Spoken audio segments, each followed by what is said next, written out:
welcome to Diecast Restos. My name is Jason and this is the Matchbox 68B Mercedes coach, produced between 1965 and 1970. They came in either turquoise or orange, with the turquoise being a far rarer colour here in the UK. Aside from the obvious marker strewn across the metalwork, the plastic roof portion is missing one of the two tongues that slot into the base at the rear. The plastics are dirty and scuffed, and will need cleaning up. There's also a fair amount of dirt collected around the wheels. The Mercedes coach isn't based on any one particular vehicle as far as my research can tell. It is most similar to the type O321 HL omnibus. These buses were produced from 1954 to 1970, and here is how one looks in real life. Note the angular front and position of the door compared to the model. This leads me to believe it also took inspiration from this, the O319, produced from 1955 to 1968. I'll delve into the history of each a bit later on. Now though, I'm removing the plastic roof by unclipping the attachment at the front. That's all it takes to disassemble this model. I'm not sure if it would be any more difficult if both tongues at the back were present. I squeeze out the transparency from the roof. As you can see, this has a lot of marks across the surface, so it will need some buffing out. Other than requiring a tongue replacement, the roof is in fairly good nick. It will need a scrub and a polish to remove the odd blemish still, however. Now, the interior. This has collected some muddy deposits over the years, but this should hopefully just wash away with some soap and water.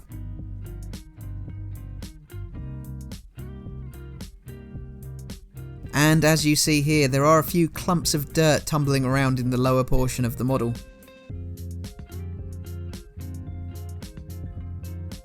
The only other step in taking the coach apart is using my rotary tool to gently remove the wheels from the axles. So here are all of the components. Now I give the axles a quick buff against some sandpaper. And then I prepare to strip the paint, covering the casting in hot water prior to adding caustic soda.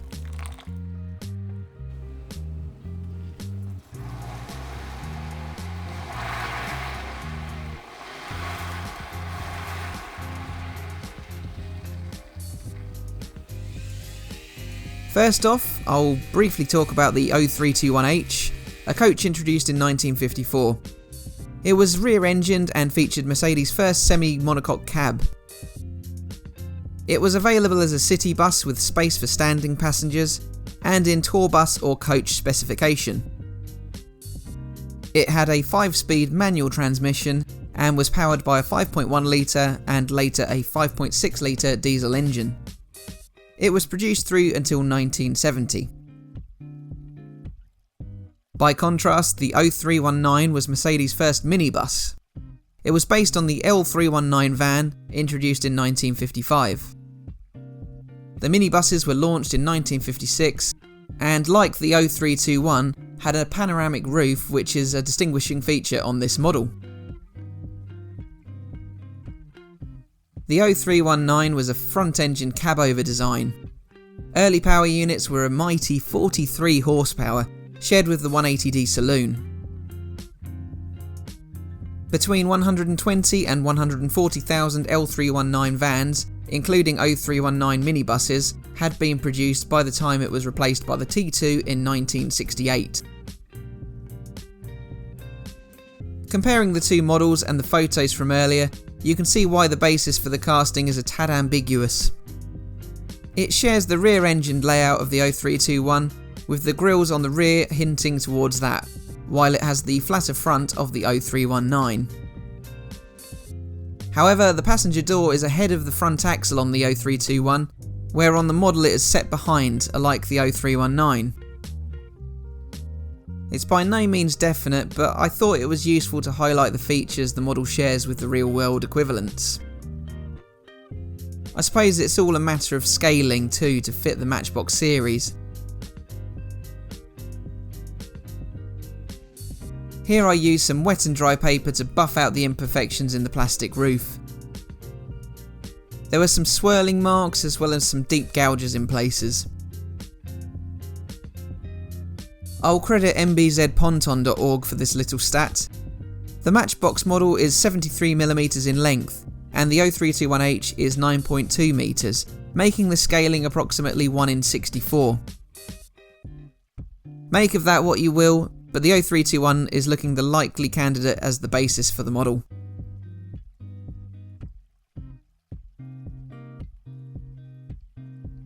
So here I'm just swirling the window set around in wood floor polish to make it pop.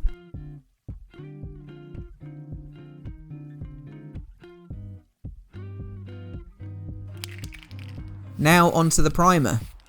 The casting gets a quick thin coat of TAMIYA light grey fine surface primer.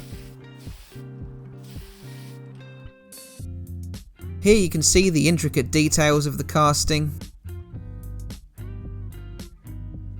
While the primer is setting, I set about fixing the tongue that helps hold the roof in place. I've actually used the thin plastic from a tie for a bread bag. I cut this to width first of all using a craft knife. I line it up and check the size.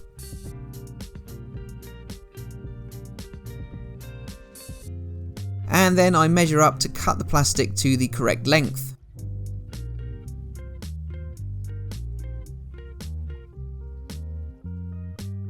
That's looking like a good fit. Then here is the end result after I've attached the plastic with a dab of super glue. Next is painting the casting. This is TAMIYA TS12 Orange. It's quite thin after one application, but the shade is a very good match to the original colour. You can see it's relatively thin as there's no heavy or pooled areas, and the details are unobscured.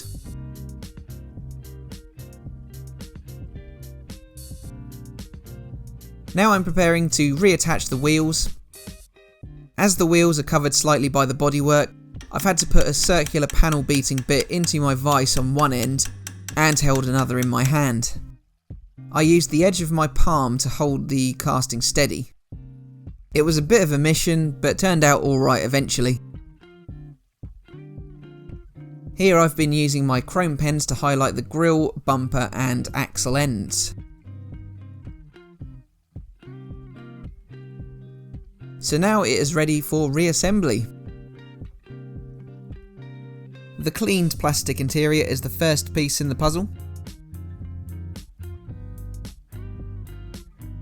Then I place the polished window unit inside the roof, making sure I get it the correct way round of course, and I push it down to seal it in. Finally, the 3 points of attachment are clipped in to complete the restoration. So here is the muddy and scruffy Mercedes holiday bus that we started off with. The plastic roof was a bit loose, missing a tongue at the back, while the orange paint job had been covered in marker pen. The roof needed a bit of whitening, and the windows a polish. So here is how this cloudy coach looks now. I think the orange is an almost perfect match, and it's much fresher without that writing all over it. The grille and bumper stand out a great deal more now they've been coated in chrome. Aside from that small crack on the window, the unit is so much cleaner now it's been polished, with the roof also a lot whiter after a sanding. And there's no more mud, so the wheels have been cleaned up and revitalised with CITADEL. So thanks for watching guys, please check out my Patreon for a preview of the next restoration. There's a link at the end of the video to my page. Also, take a look at the Diecast Resto's Instagram, and don't forget to like, share and subscribe. So all that leaves me to say is thanks again for tuning in, and I'll see you again for the next one. Bye for now.